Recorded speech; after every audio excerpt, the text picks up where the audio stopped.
Bangalore, capitale du Karnataka. Cette mégapole de 10 millions d'âmes continue de grandir tous les jours. Rien ne semble l'arrêter.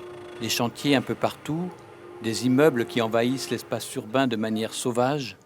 Ville tentaculaire, Bangalore attire dans ses quartiers surpeuplés une population en quête de travail. Plus d'un tiers d'entre eux sont des migrants de la première génération qui arrivent des 4 coins de l'Inde, mais aussi du monde entier.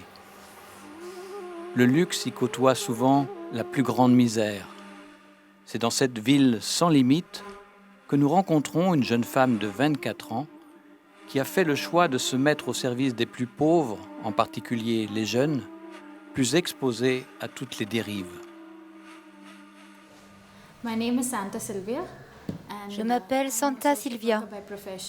Je travaille à Bangalore en tant que travailleur social avec des filles, des jeunes adolescentes et des femmes depuis maintenant 5 ans.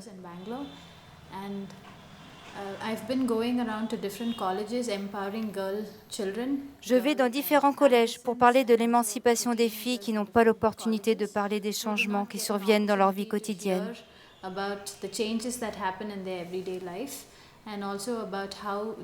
Et aussi pour savoir comment ils gèrent leurs émotions et les changements normaux qu'ils traversent à cette période de leur vie. Vivre à la campagne ou à la ville, ce n'est pas pareil. Dans les villes, les problèmes que rencontrent les jeunes sont très différents de ceux qu'on peut rencontrer dans les villages ruraux.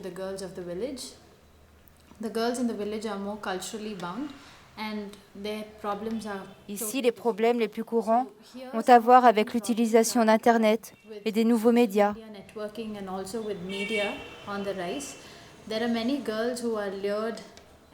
Beaucoup de filles sont laissées à elles-mêmes et tombent dans le piège des problèmes antisociaux qui se produisent dans notre société.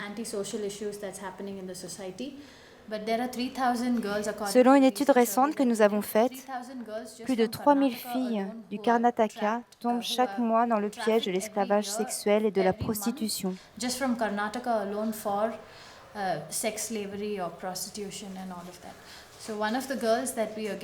Une jeune fille que nous avons sauvée récemment et qui m'a relaté son expérience appartenait à un collège très réputé de Bangalore.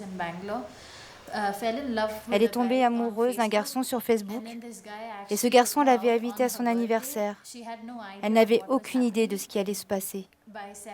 Aux environs de 7 heures du soir, après le dîner, il l'a conduite au milieu d'un groupe de garçons qui ont payé pour abuser d'elle.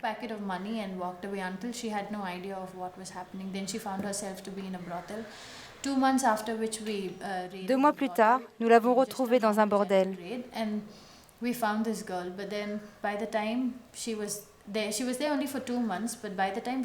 elle avait contracté le sida et sa vie était anéantie. Et quand elle a raconté son expérience, elle a expliqué comment ils ont utilisé la pornographie violente, pas seulement pour la prostitution, parce qu'elle était une jeune fille à la peau claire et au trait fin.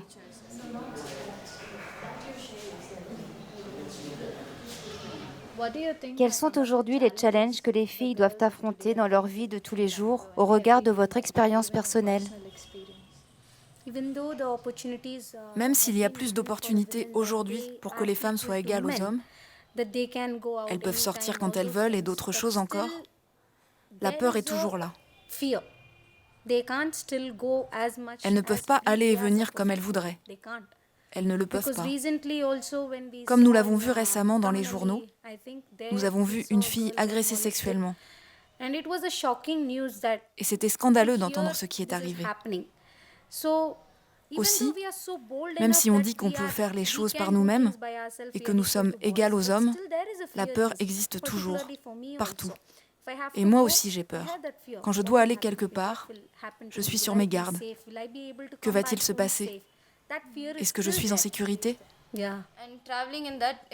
Voyager est très difficile parce que quand les filles sont seules, les garçons profitent de la situation, à commencer par le conducteur.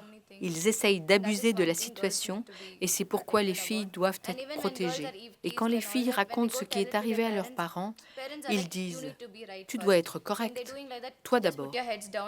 Si quelqu'un fait cela, baisse la tête, ne fais rien et reviens à la maison. » Je voudrais donner de l'importance aux enfants, car ils grandissent et ce sont eux qui ont en main le futur. Les enfants passent une bonne partie du temps à l'école, à la maison, et quand ils sont à la maison, ils sont influencés par la télévision.